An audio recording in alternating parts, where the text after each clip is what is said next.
Hydrosphere, what is up? Here we are together.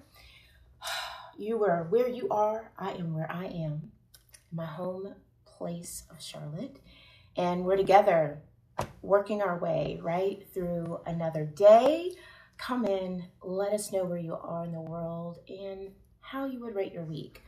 I would say if I had to give myself a rating on this week, I would say a solid 9. And I don't feel like I've had a 9 in a minute, but it feels really great to say that. I'll still continue to work.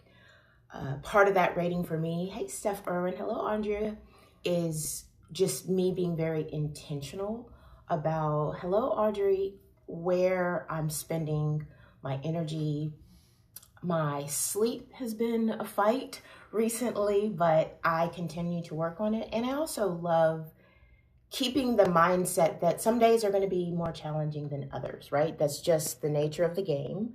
But you're going to find that when you are consistent with the things that are important to you, even if you have an off day, your body will always come back around. And can we also acknowledge, good morning, S. Ruggles 864, that I want to say that's Sarah, but if not, tell me your real name if you want to.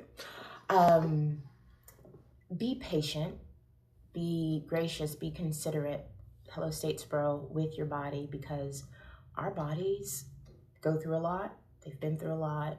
They carry a lot. All right, let's get into our focus this morning. I want to talk about what does it really look like to stay steady. Okay, I thought it was Sarah.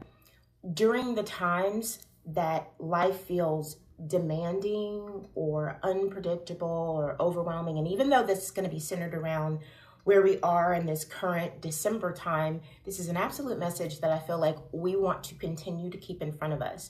Here's something I want you to consider as I talk as well, is where is your silent overwhelm? Your quiet overwhelm. Sometimes it's not the big, loud things that are drawing at our attention that creates that overwhelm or that uncertainty or feeling pulled.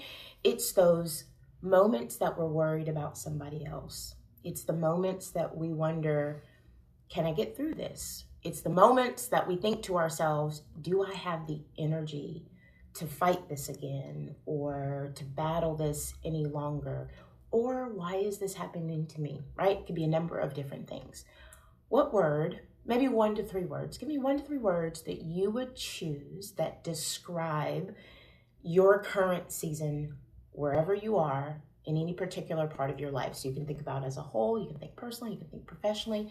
1 to 3 words that you feel like this is a little snapshot to where I am, what I'm holding. And that's just a powerful way for us to normalize that we're all going through something, navigating something, and your something can be great. So know that I'm not always here to talk about things that are rough and terrible. You can absolutely come on and say, you know what?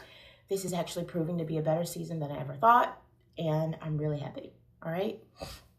I love it. Recovery and do slow down, because that is key. Rest and recovery are necessary, and to recover, we need it, all right? A lot of times people also enter this time of year looking for clarity.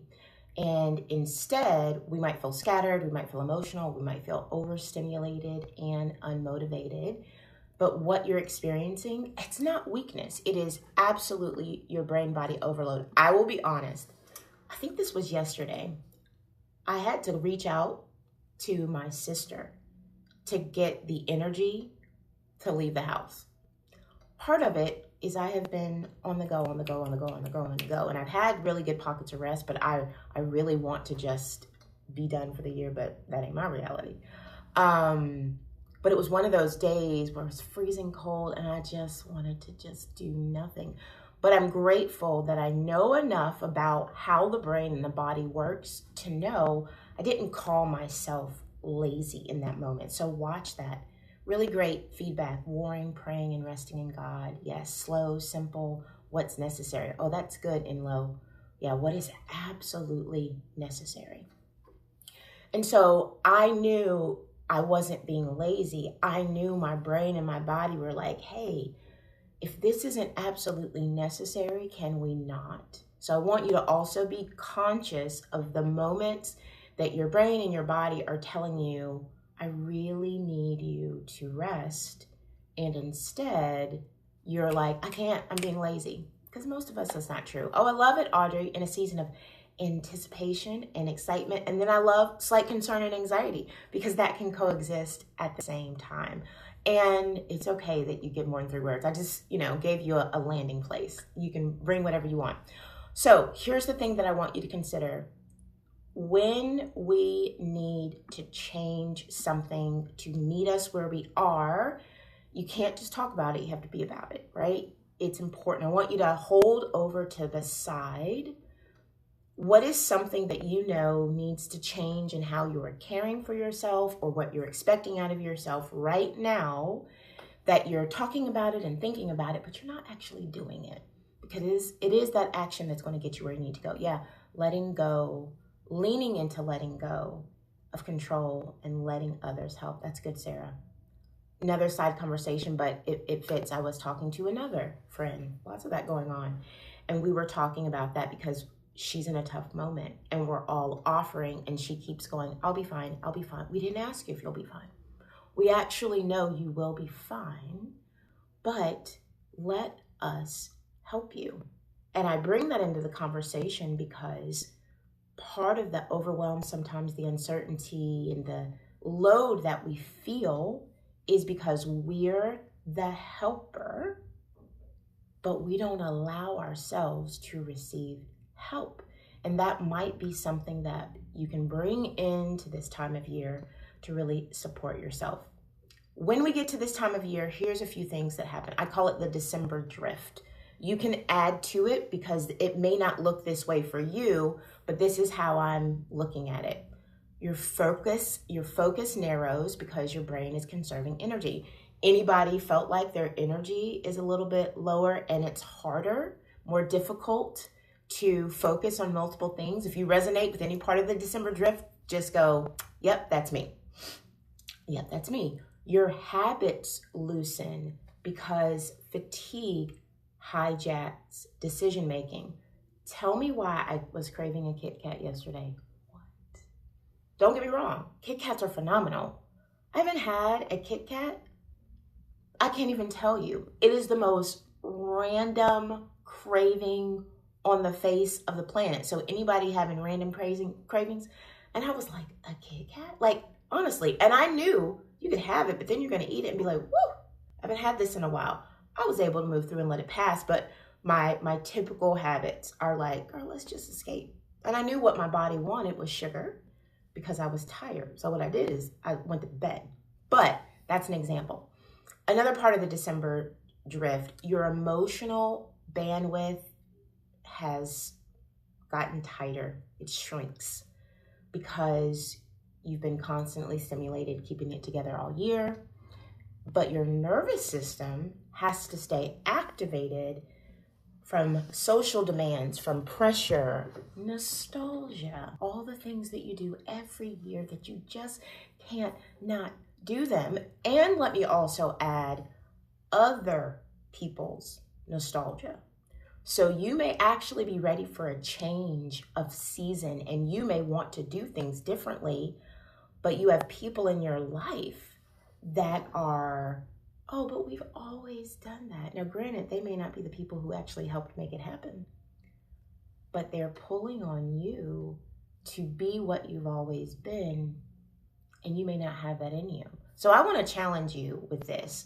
I want to challenge you to make this season what you need and manage the nostalgia and the expectations of other people. Yes, Audrey, I feel you, who are all over the place, that want things the way they've always been, but don't want to contribute, but they want you to land that plane.